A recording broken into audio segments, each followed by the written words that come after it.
السلام علیکم ورحمۃ اللہ وبرکاتہ۔ الحمدللہ رب العالمین والصلاة والسلام علی خاتم الانبیاء والمرسلین۔ آج ہماری گفتگو کا موضوع آسان ترین اور مختصر تجوید القرآن کورس کا سبق نمبر 31 ہے۔ کنز جلد اول صفحہ 232 پر حضرت علی رضی اللہ عنہ کا ارشاد منقول ہے کہ جب نبی مکرم صلی اللہ علیہ وآلہ وسلم کے زمانہ میں ایک آیت یا چند آیتیں یا پوری صورت نازل ہوتی تو اس سے مسلمانوں کا ایمان اور خشوع مزید بڑھ جاتا، اور وہ آیت یا صورت جس کام سے روکتی سارے مسلمان اس سے رک جاتے۔ اللہ رب العزت ہمیں بھی ایسا ہی ایمان عطا فرمائے۔ تو بلا تمہید ہی چلتے ہیں قاری صاحب کی طرف آج کے سبق کے لیے۔ آسان اور مختصر تجوید القرآن کورس کی الحمدللہ یہ کلاس نمبر 31 ہے، اور کلاس نمبر 31 میں حروف تہجی کی لائن نمبر 5 اور 6 کو پڑھیں گے۔ لائن نمبر 1، 2، 3 اور 4 ان 4 لائنوں کو الحمدللہ پڑھ چکے ہیں۔ آج کلاس نمبر 31 میں لائن نمبر 5 اور 6 کو پڑھیں گے۔ یہاں سے سبق شروع کریں گے، لیکن سبق شروع کرنے سے پہلے آپ یہاں پر دیکھیں کہ یہ جو حرف ہے یہ بھی کاف، اور یہ جو حرف ہے یہ بھی کاف ہے، یعنی یہ دونوں حروف کاف ہیں، لیکن ان دونوں کو پڑھیں گے اس طرح کہ ان دونوں میں فرق ہو، اور فرق اس طرح کریں گے کہ یہ جو حرف ہے یہ یعنی موٹا پڑھا جاتا ہے، اور یہ جو کاف ہے یہ باریک یعنی نارمل آواز میں پڑھا جاتا ہے۔ لیکن فی الحال ان حروف کو صرف یاد کریں گے، ان حروف میں فرق کس طرح کریں گے وہ آج کی کلاس میں نہیں پڑھیں گے، بلکہ اس کلاس کے بعد کلاس نمبر 32 سے لے کر کلاس نمبر 37 تک جو 6 کلاسیں ہوں گی، ان 6 کلاسوں میں ان حروف کو ان کی صفات اور مخارج کے مطابق پڑھنا جب سیکھیں گے تو پھر آپ ہر حرف کو درست طریقے سے پڑھنا سیکھ لیں گے انشاءاللہ تعالی۔ لیکن فی الحال ان حروف کو زبانی یاد کریں گے، ان کی مقداروں کے مطابق پڑھنا سیکھیں گے، اطمینان اور ٹھہراؤ کے ساتھ پڑھنا سیکھیں گے۔ اب یہاں سے پڑھنا شروع کریں گے۔ بسم اللہ الرحمن الرحیم۔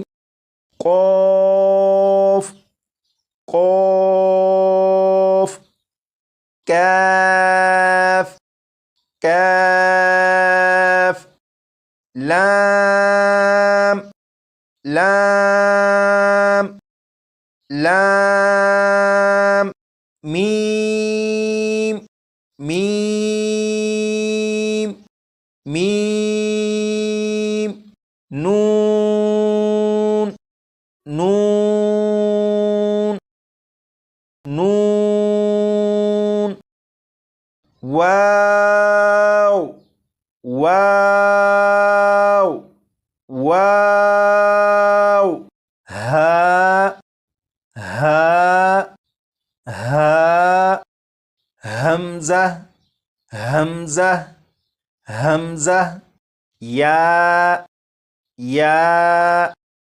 یا، الف سے لے کر یا تک ان تمام حروف کو ایک مرتبہ میں پڑھوں گا، اور آپ کوشش کیجیے گا اسی طرح انہیں زبانی یاد کر لیجیے گا۔ الف، با، تا، ثا، جیم، حا، خا، دال، ذال، را، زا، سین، شین، صاد، ضاد، طا، ظا، عین، غین، فا، قاف، کاف، لام، میم، نون، واو، ہا، حمزہ، یا۔ الحمدللہ آج کی کلاس کا سبق مکمل ہوا۔ امید کرتا ہوں آپ آج کی کلاس کے سبق کو بھی بھرپور پریکٹس کر کے یاد کر لیں گے۔ آج کے لیے اتنا ہی، مزید کلاس نمبر 32 میں درخواست ہے کہ قاری صاحب اکثر فرماتے ہیں کہ آج کے سبق کو کم از کم 25-30 مرتبہ پڑھ لیا جائے اور سابقہ اسباق کو بھی 10-15 مرتبہ پڑھ لیا جائے، تاکہ جب ہم تلاوت قرآن کی سطح پر پہنچیں تو تجوید اور ترتیل کے تمام قواعد ہمیں ازبر یاد ہوں۔ درخواست ہے ان باتوں کو اپنے دوست احباب عزیز و اقارب تک پہنچائیں، انہیں بھی قرآن پاک کو تجوید کے ساتھ اچھی طرح پڑھنے والا بنائیں، بلکہ قرآن پاک کو تجوید اور ترتیل کے ساتھ پڑھنے کے لیے لوگوں کو تیار کرنے والا بنائیں۔ اللہ رب العزت مجھے، آپ کو اور ہم سب کو عمل کی توفیق عطا فرمائے۔ اب تک کے لیے اتنا ہی، انشاءاللہ ملتے ہیں اگلی ویڈیو میں، تب تک کے لیے اللہ حافظ۔ السلام علیکم ورحمۃ اللہ وبرکاتہ۔